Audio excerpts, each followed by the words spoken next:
Welcome to Real Talk for Real Teachers. I'm Dr. Becky Bailey, the creator of Conscious Discipline, an expert in child development and education, and a lifelong teacher and learning.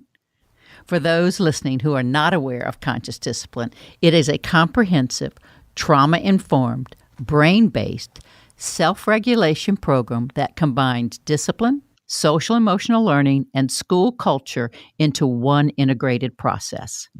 Real Talk for Real Teachers is a growing community of loving professionals who seek both to understand and be understood. Today we're talking about end-of-the-year rituals. For many, the end of the year is coming and coming fast. And a lot of children and teachers are counting down those days at about now. One thing for sure in most schools is that as we count down the days, discipline episodes increase as the days shorten to that final day. And that's because we have big emotions. So as the emotions of excitement for the end of the school and the anticipation of a fun summer and camp and all that comes with it, it becomes hard to sustain attention and regulate those big emotions. For others, the big emotions of anxiety, fear, or terror for the end of the school with the anticipation of a hard summer, lacking consistency in routines, possibly lacking food, and the possibility of entering chaotic homes or violent communities creates the inability to pay attention and big emotions. So a long time ago, my first school that I transformed, we created a school family. And that was the first time these children had felt a school family, had felt this sense of safety and belonging and connection and problem solving. And they really had this sense that they had each other's back. And so at the end of the year, I get this phone call from one of the teachers and they're going, "Help." And I'm like, "What's happening?" They goes, "Everyone's crying. These kids are crying. The school is ending and they're crying." And I'm like, "Yay." They go, "Yay. We've never had kids cry at the end of the school."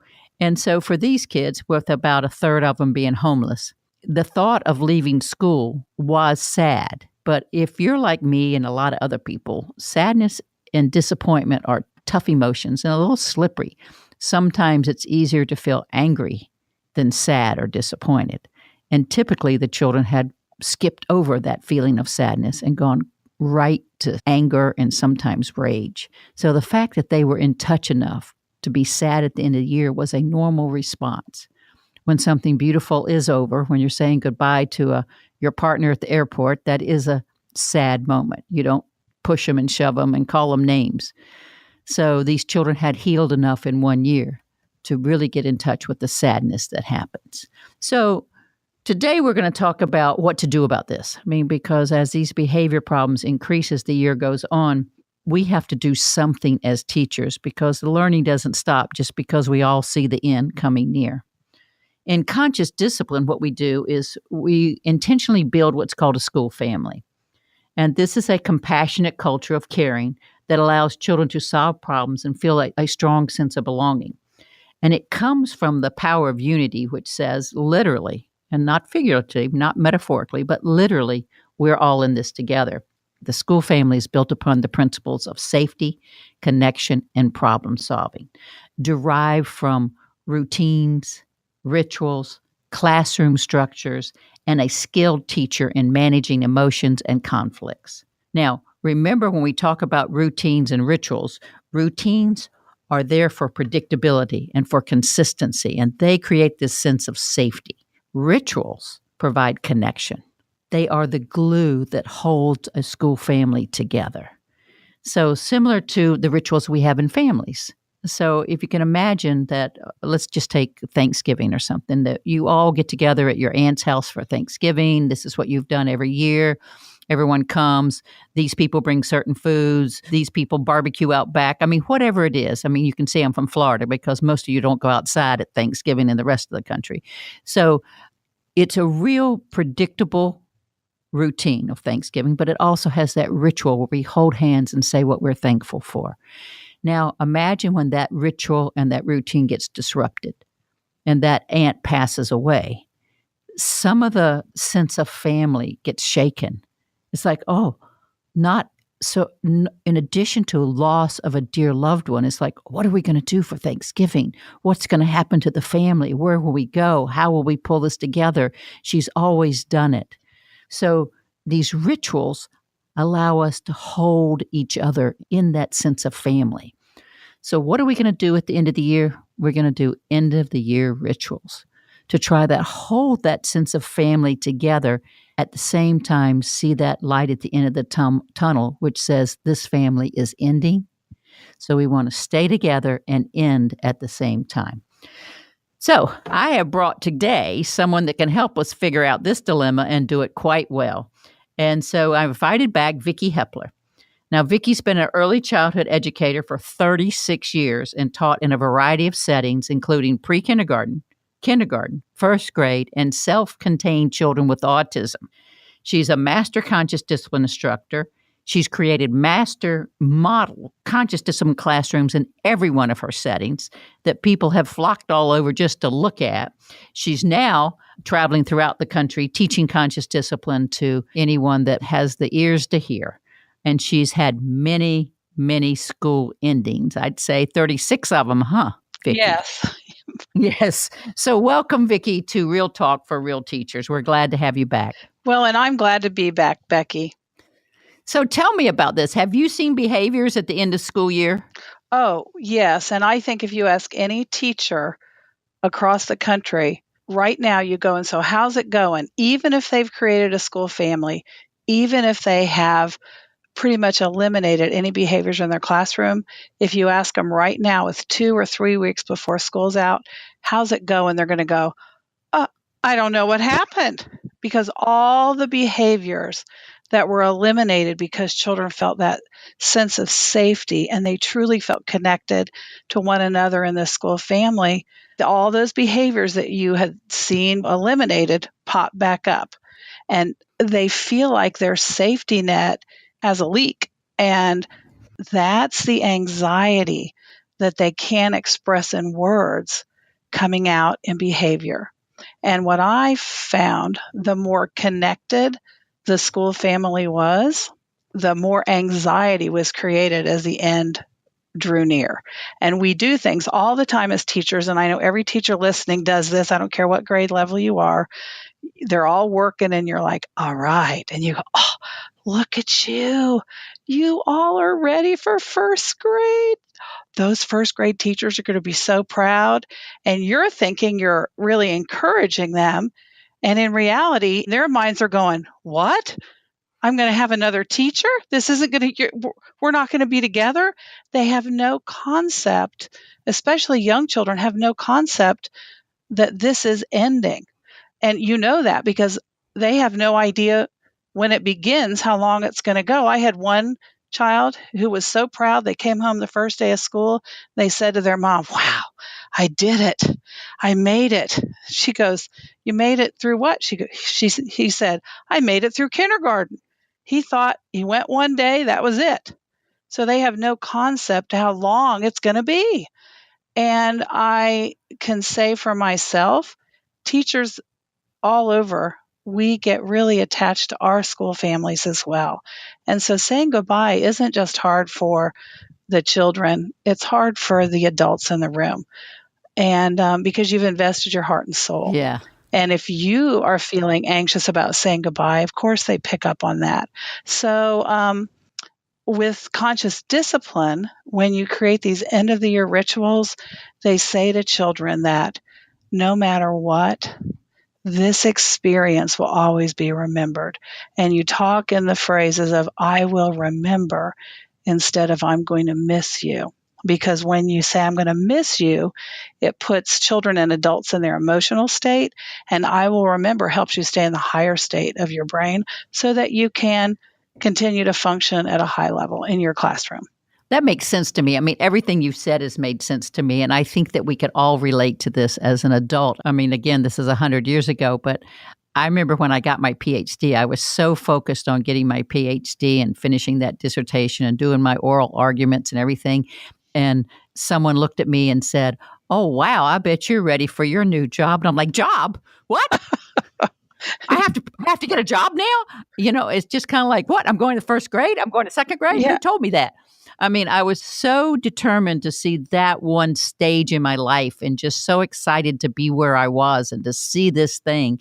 And then when they mentioned my next step, I was like, they threw me into total chaos. I was going to say there's a sense of loss. Even though you accomplished this great thing, there's a sense of loss. It's over because it took up so much of your life for such a long period of time. Yes, exactly. And it did.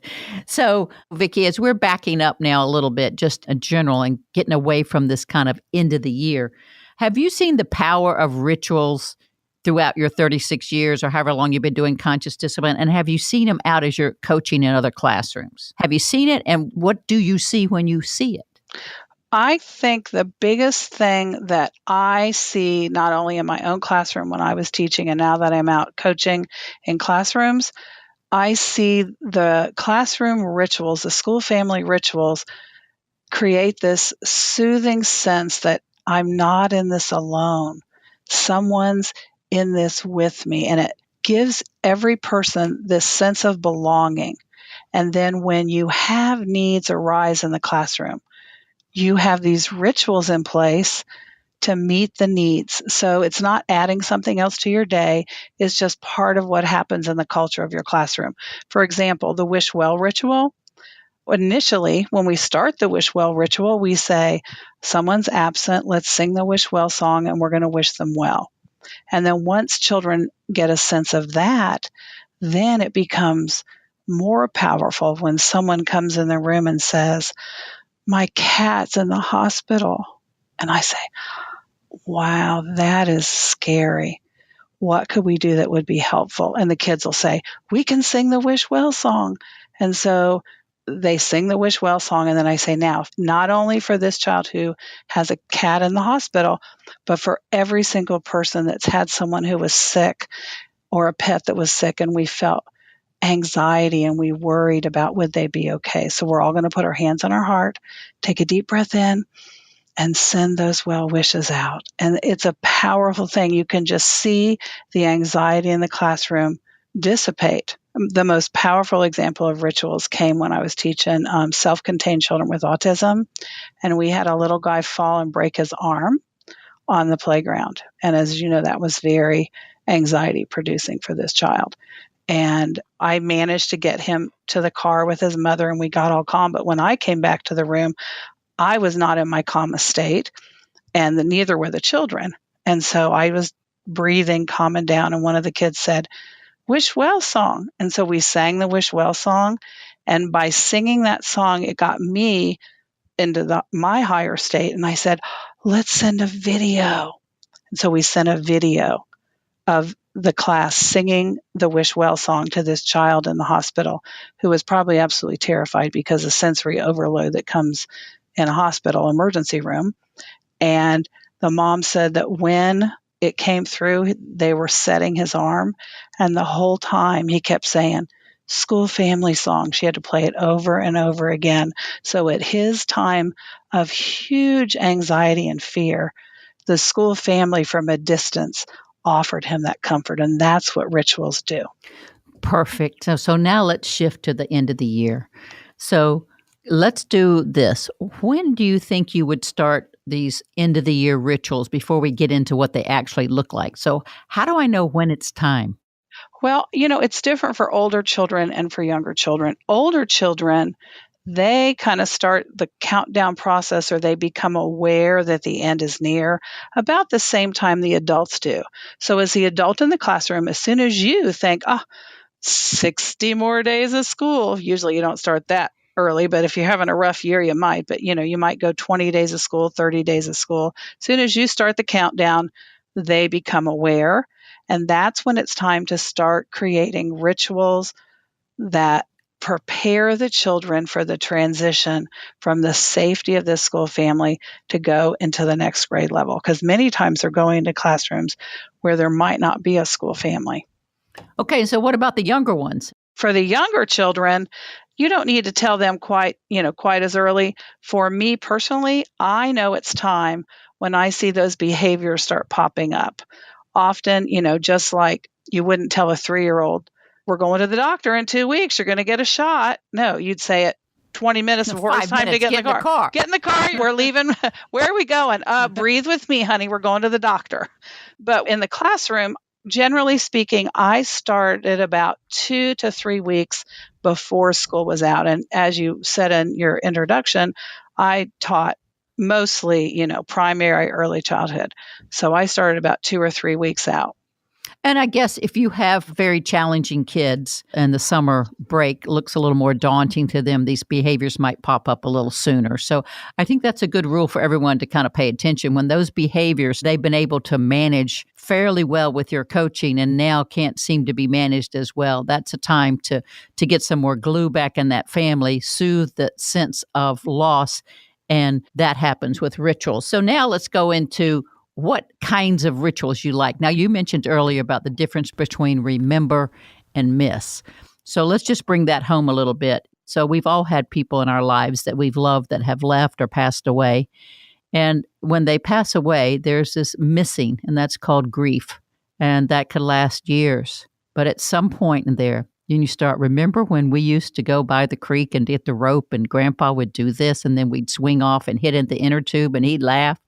So that remembering, like Vicky said, is in the higher centers of the brain.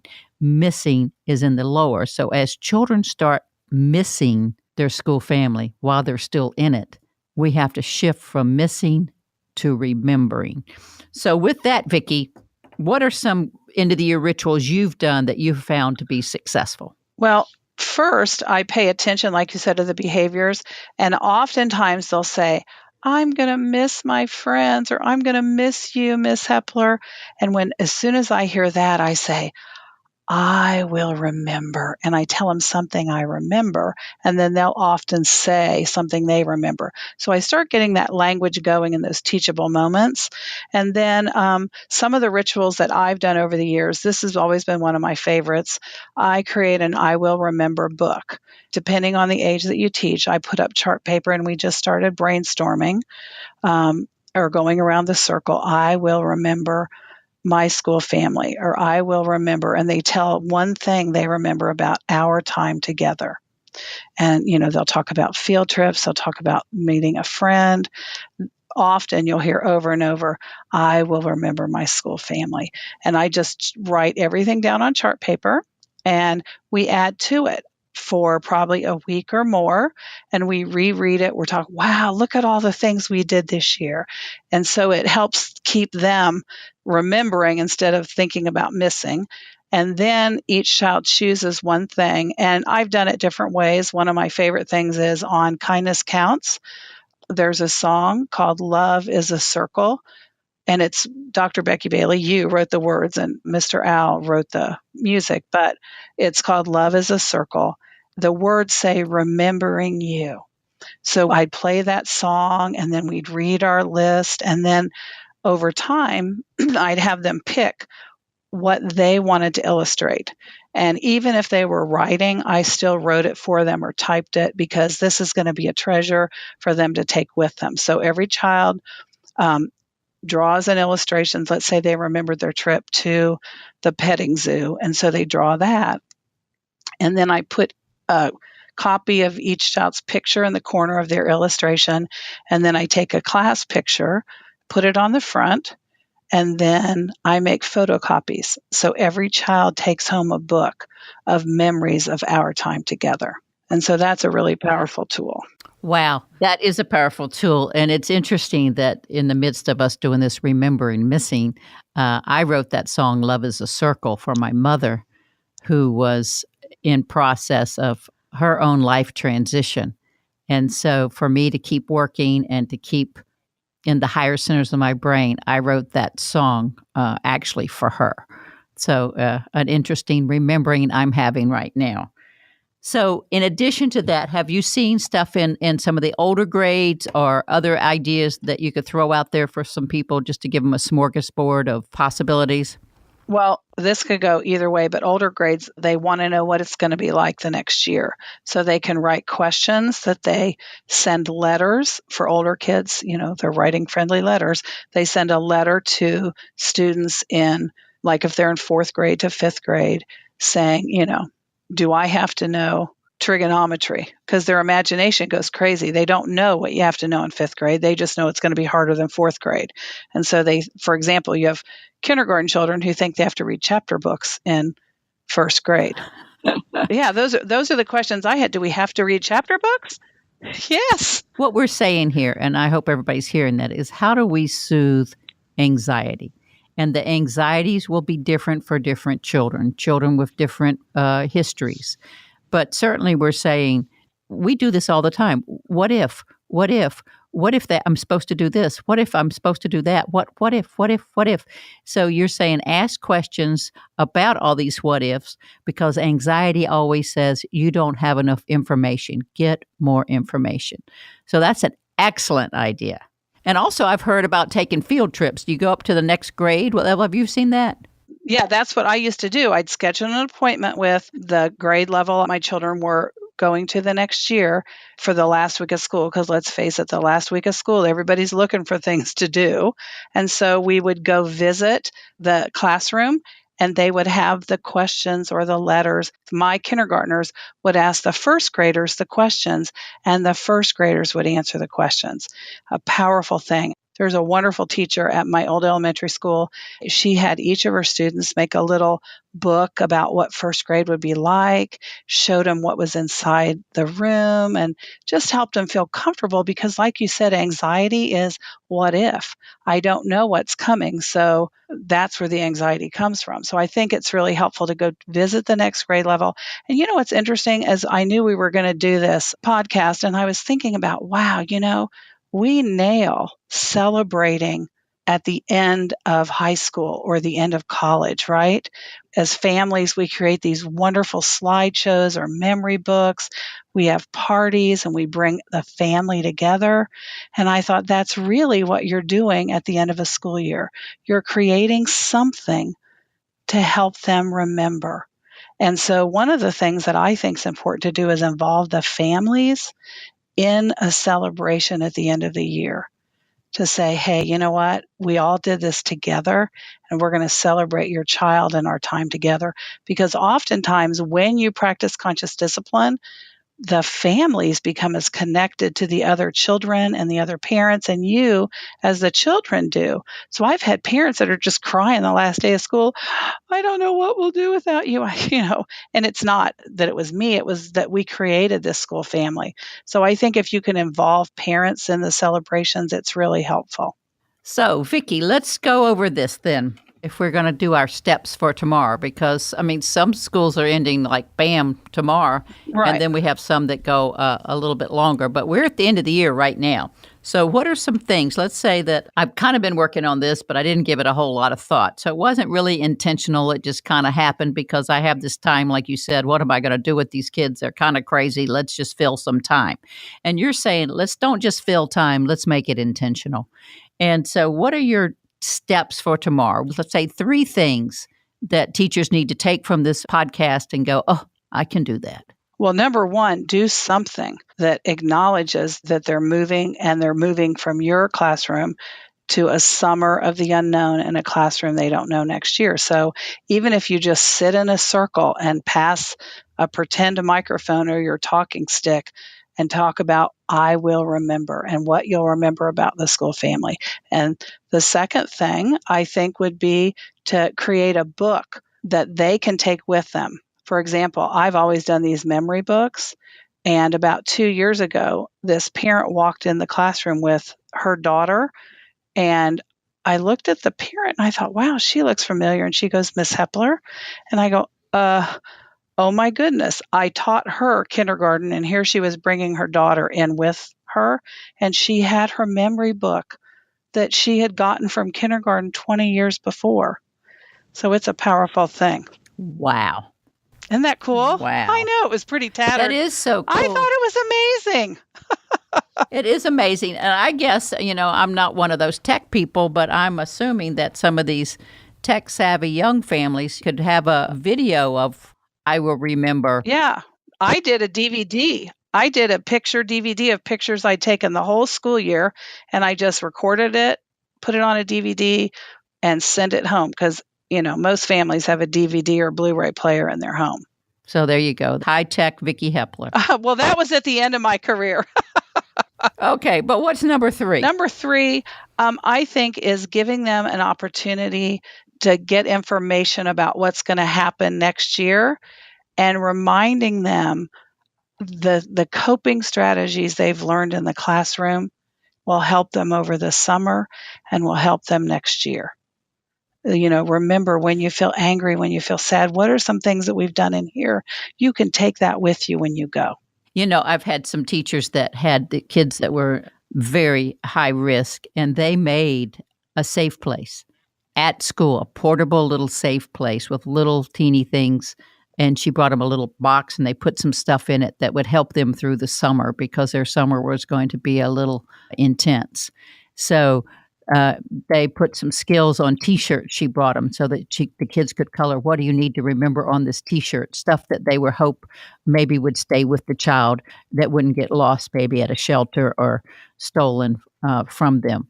So there's many creative ways to do this. The point is the best way is the one you do. So let's go over those again. First, do something. Yes. And focus on remembering. Yeah. Second was? Create something they can take with them if possible. Right. Something that you can hold and take with. And give them information. So we can all do that. And we can all do it to some degree, more or less, depending on where you are in your life journey yourself. Again, children that are at risk or are facing something horrible in front of them need a little bit more support, more of these rituals. And also one of the things I used to do is when Vicky so beautifully said, when a child says, I'll miss you, Miss Hepler, and she'd go, I'll remember when we did this. Another thing you can say to the child, and this is a missing. Okay, so those who are really tuned into conscious discipline know about the brain states. So if a child throws a table towards the end of the year and looks at me, I go, I'm going to miss you too. Yeah. And then I move them from that survival state to the emotional state. I say, I'm going to miss you too. I'll open my arms. And lots of times that child will just come right in close to me. And then once they get close to me, I go, remember when we used to? Yeah. And then I move them right up that scale. And it can be as gracious as that if you stick with responding to the state the child's in. So, Vicky, thank you so much for joining us again. Your ideas are very inspirational, very practical, and very helpful to every teacher out there. So I want to wish you well, and I hope you join us again. Thank you. It was wonderful to chat. All righty. So now we're at what's Becky up to now? Well, I'm preparing to some degree to take an advanced diving course. I've tried to do night dives, and this is scuba diving. So I've tried to do night scuba diving 3 times, and I've chickened out all 3 times. So I'm hoping that may come to be. But either way, I'm going to increase my license from a basic scuba diver to an advanced scuba diver. So I'm going to be going deeper and exploring more. So it is exciting with a little kind of hint of nervousness around that night dive that might be part of the requirement. So what are we celebrating?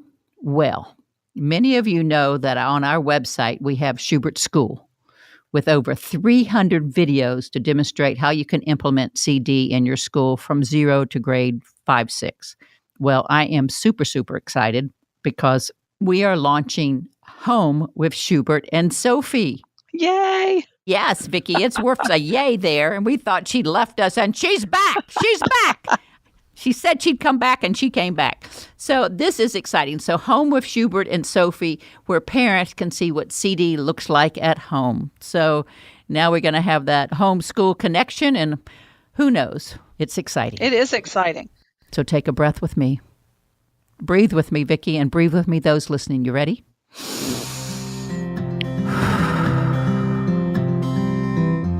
Until next time, I wish you well. For more episodes of Real Talk with Real Teachers by Dr. Becky Bailey, visit consciousdiscipline.com/podcasts. You can also subscribe to this podcast on iTunes, Stitcher, or your favorite podcast app.